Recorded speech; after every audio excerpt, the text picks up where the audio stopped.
Start with questions. We use the raise your hand function, and we'll start with Grant Ramey.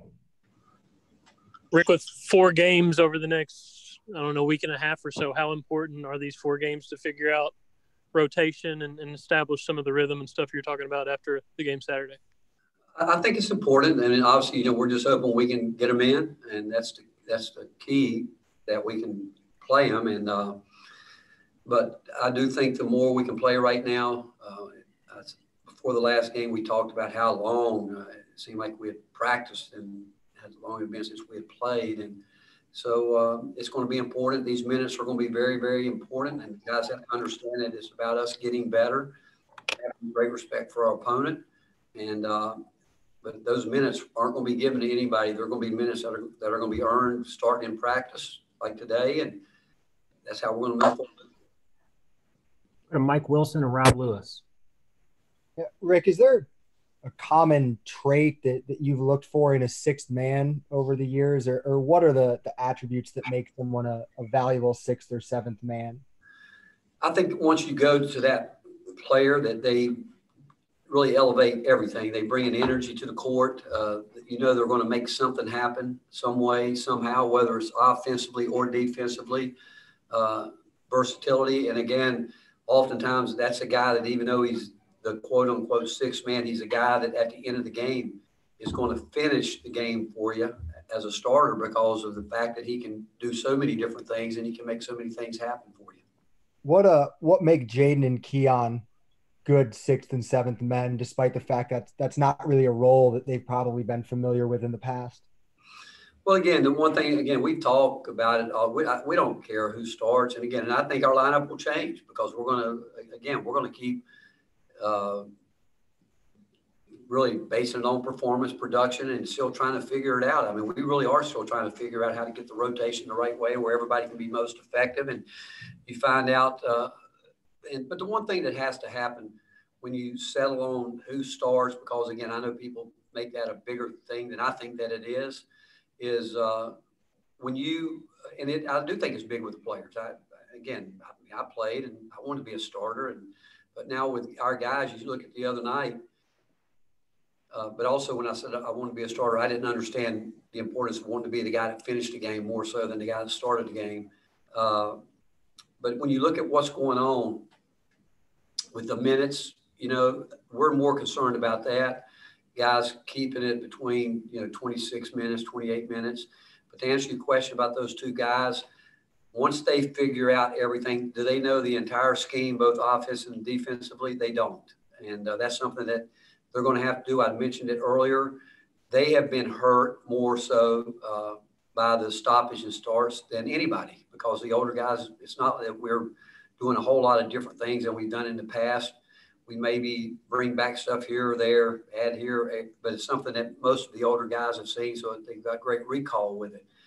But the younger guys are still learning just the base package, and as they do that, I can see where, again, I do think their minutes will go up. I don't think there's any question about that. I can see them starting at some point. It could be both of them, one of them, none of them. Again, it's going to go back. And what we've harped on with these guys is just do your job when you go in the game. And players, I've always believed, they will determine who's going to be there. They're going to determine who's going to play the minutes. They're going to determine who's going to finish the game. And I think over these next couple of games before we get into the conference, they're critical to these guys to understand, regardless of who we're playing, it's about us and each and everybody doing their job so we can get to the point where we know what we're going to get night in and night out, where these decisions get a whole lot easier. Coach, just what have you liked the most about your team in the first 2 games, and what, concerned is too strong a word. What do you need to get better at? Just each of those areas. Well, again, I think our defensive effort has been good. We've played 2 really good basketball teams that do some really good schemes. They've got good players, and we knew and we know, because it's no different than what we've done in the past. If we play defense initially the way we should, if we're locked in with our scouting report and doing the things that we're supposed to do, we're going to force teams into driving the ball. And then we've got to be able to guard whoever's in front of you. You got to be able to stay in front of them. We can't let them get on our get on their hips and let them get to the rim and get us into rotations that way. But through the first 2 games, I think we've done a good job for the most part, with 2 games in, doing what we've asked them to do with the scout report. And we talked a lot after the Colorado game because Colorado started driving the ball. We said that Cincinnati's going to drive it, which they did, and we gave up a couple too many straight line drives to the basket. And offensively, we want to get fouled, and we're going. We are a strong team. We're an athletic team. Shooting the ball again. I mean, I've been with these guys too much, and I've seen them, and we keep stats of every day in practice of our shooting, and we've got a nice shooting percentage. But in a game, I still think that some of those guys, or most guys, need to see it go through the basket a couple times, and they'll settle down that way. But what we want to be able to do on nights when we don't shoot the ball well, we proved the other night that we can still win a basketball game against a high-level team, and by doing it different ways. But when it all comes together is what we're working for. But if not, we still want to be a better rebounding team, a consistent rebounding team. We rebounded the ball great the other night, and a little bit better in the Colorado game than the numbers will show. But overall, that's got to be a major emphasis of every single night. We've got to rebound the ball, got to take care of the ball. And the turnovers, I mentioned the other night, the Colorado turnovers didn't hurt us. The other night, our turnovers hurt us, where they were able to convert those. Those are the plays that we have to eliminate so we take care of the ball better. It's going to help us with our defense. And then we just take good shots. Just take the shots that we practice. Again, I'm confident. I want them to shoot them whether they're going in or not, and then I want us to go get them. Ryan Shumpert and Ben McGee. How important are these next 2 weeks and just kind of getting some confidence and comfort level for the big guys behind Pons and Fulkerson and their ability to give you good minutes off the bench?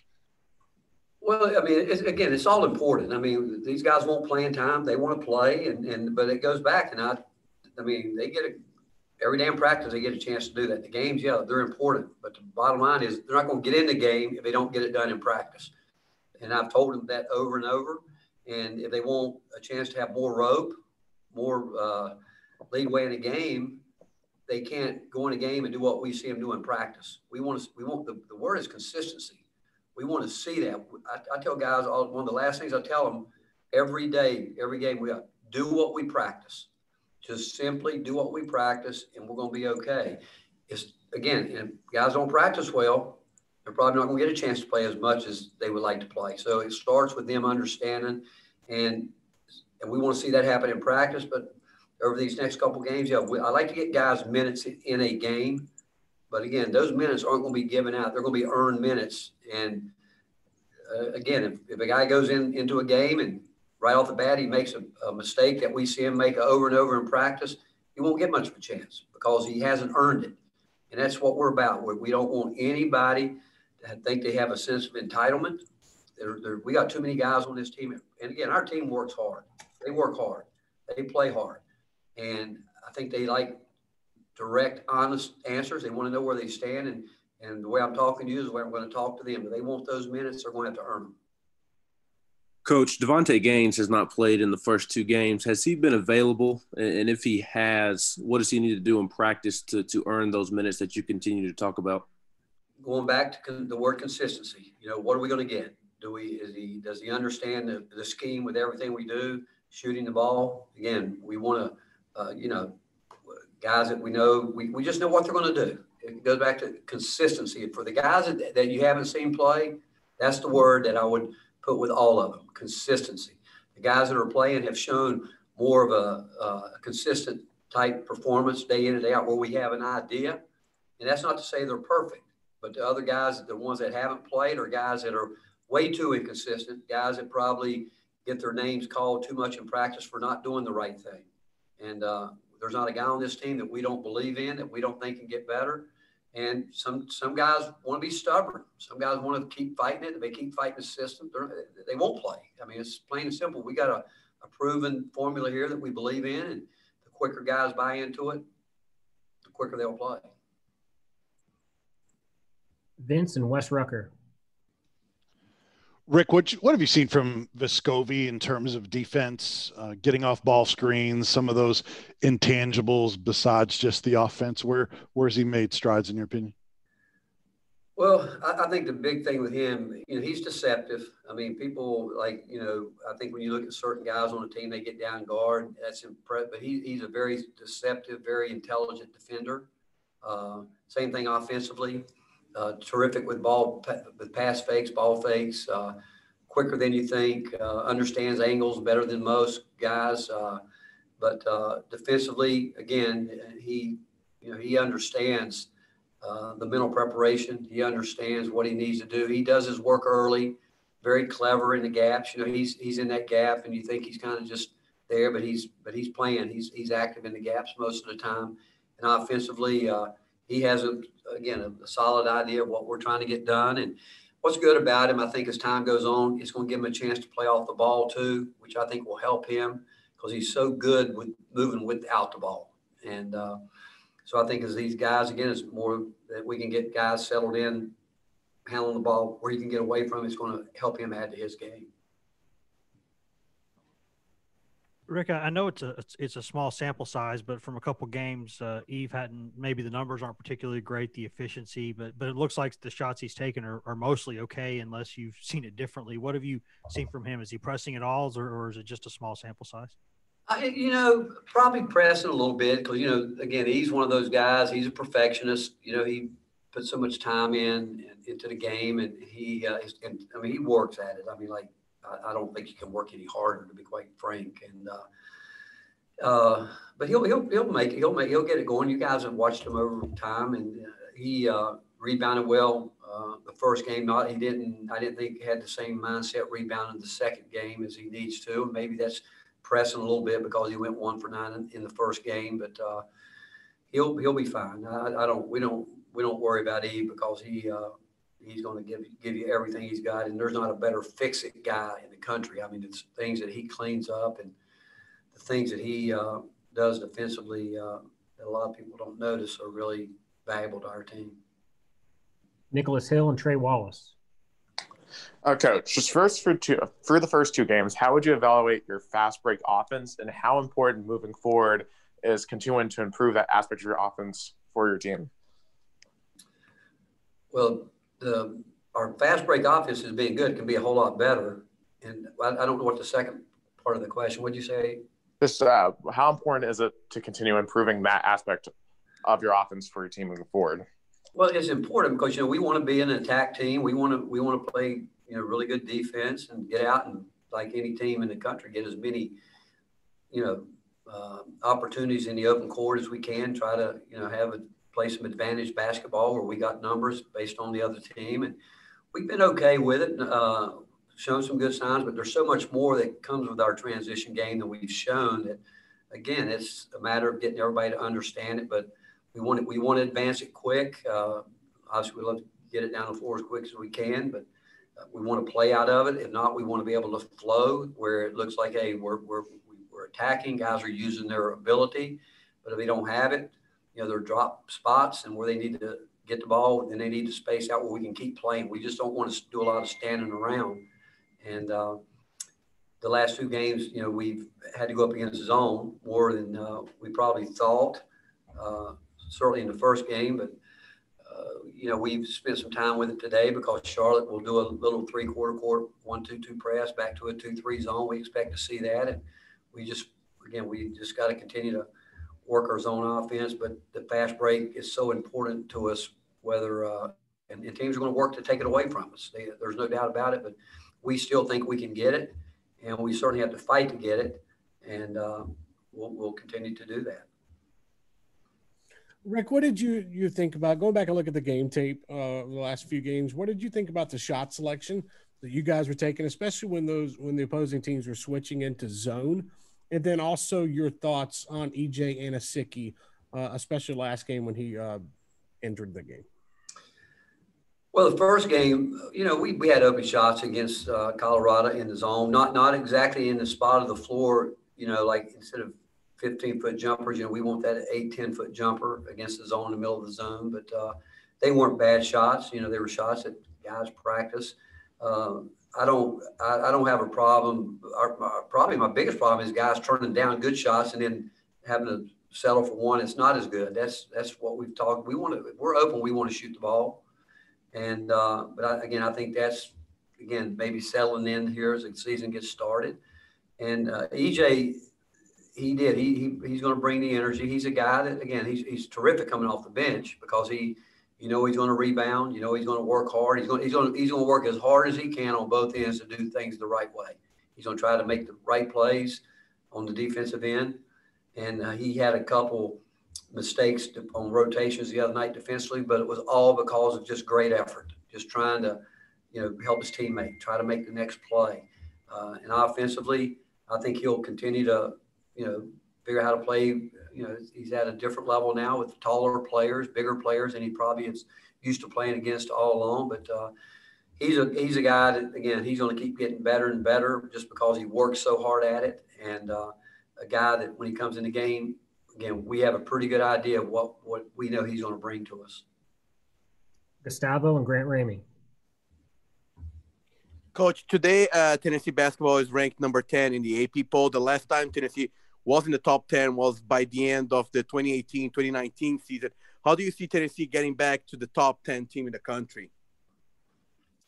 Well, I don't know if rankings matter right now. I don't. We think about we played 2 games, some other teams have played 5, 6 games, and it's not something. We don't talk about rankings. We talk about getting better.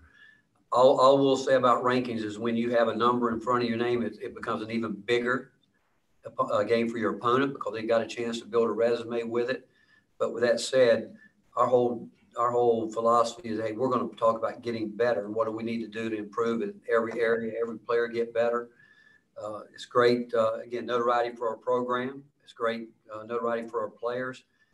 I think they understand if you're going to be that kind of opponent, you better be ready to bring it every single night. And that's what helps you when you do have that ranking. Because if you aren't tough enough mentally and physically to be ready to play every single night, you're going to get beat. It's plain and simple whether you got a number there or not. But I think the great thing about being a ranked team is to see how guys handle it when people are going to give you their best shots night in and night out.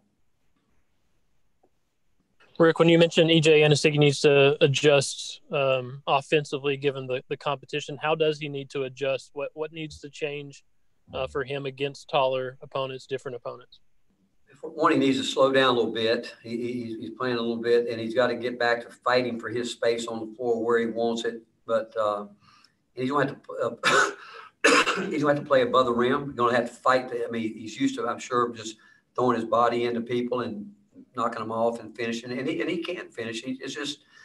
He's got to again adjust to it's a more physical game and he's not afraid to be physical. Don't get me wrong, but he's being guarded in ways that he's never been guarded night in and night out. And so he's going to learn how to deal with that himself. But I would say for all those post guys, other than Folky probably, it's all about doing your work early, knowing where you want the ball on the floor, getting your feet organized, ready to play when you catch the ball as opposed to standing there like, what's next? I think that all those EJ, I think that Olivier Uros, all those guys need to understand if they get themselves ready to play especially with the guard penetration we're getting right now, they're going to get to do a lot of things with the ball because they're going to be able to, the balls will be passed to them. And so, but they've got to get their feet organized, and those 3 guys are still learning how to do that at a consistent level. Wes Rucker, Rob Lewis. Rick, I guess what a lot of us think about, kind of how a freshman or a newcomer accepts his role on the team or understands his role. But can the same be said for an upperclassman? I mean, every year you get new guys coming into a team. Every year is its own year, and every team's its own team. Can it be tough for veterans to kind of find their roles too early in the season? Can it be tough? Yeah, I think that we're all early in the year trying to figure it out. But when you got an unselfish group of guys, and we have a very unselfish group of guys, I think our guys really have great respect for the work that we put into our program. And I think they understand that there's no one that doesn't work harder. There's guys that work harder, absolutely. Are there guys that put more time in others? Absolutely. And older guys, the more versatile they can become, the more effective they can be for you. like I've watched Josiah now, where he's getting to the point where he can play almost anywhere on the floor, which is going to help him in so many different ways. And is he going to play a different role? He's going to do a little bit of everything. I mean, he did it last year. He didn't have the advantage of having someone in it when things weren't going well for the most part. He had to stay out there and get those lessons taught the hard way. And I don't think we have a team that we have to do that with this year. But I do know that he is going to buy into whatever he needs to do. EJ will.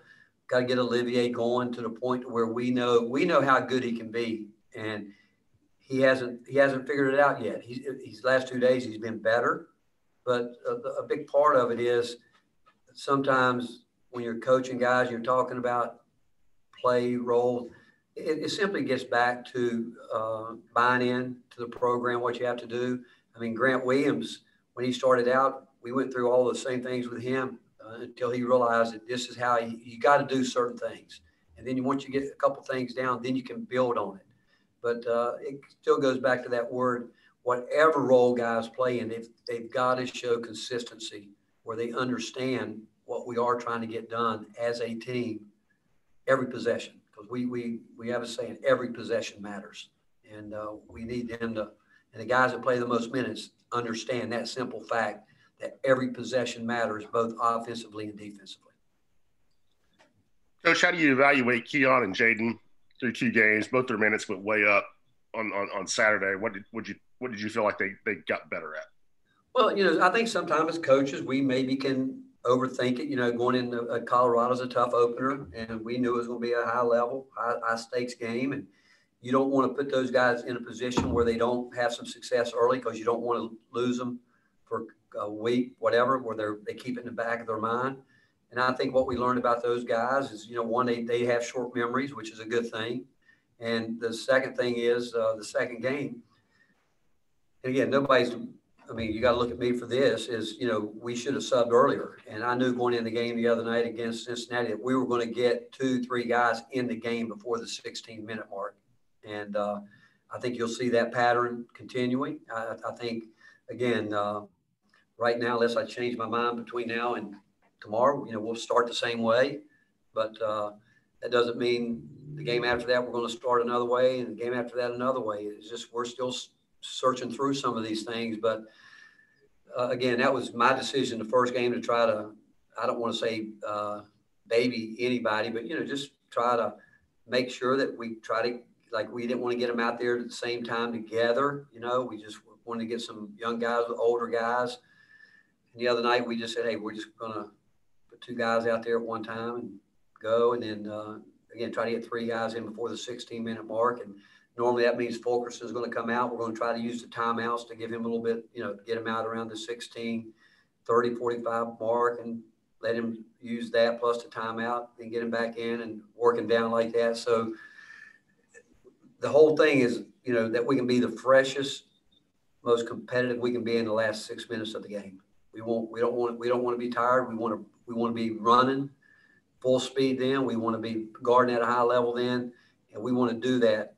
We got to manage the minutes and in the first half and the first part of the second half. We're going to finish up with Ryan Shumpert and then Mike Wilson. What have you seen from Appalachian State scouting those guys? They had a really nice road win the other night at Charlotte. I mean, they really did. They really well coached team. They I think predominantly want to play man to man. Even though I mentioned they've have a little 3/4 court press back to a 2-3 zone, which I could see that coming at some point in time. We worked on it today, and so we'll be better against the zone, I think, because and it's not like we've been bad against it. I mean, we've won 2 games against 2 teams that do a pretty good job of their zone defense. But I love their offense. They open it up. They sometimes will have a 5-out type spread motion offense where they like to play off the elbows and do some nice little scissor actions sort of where they do some good things.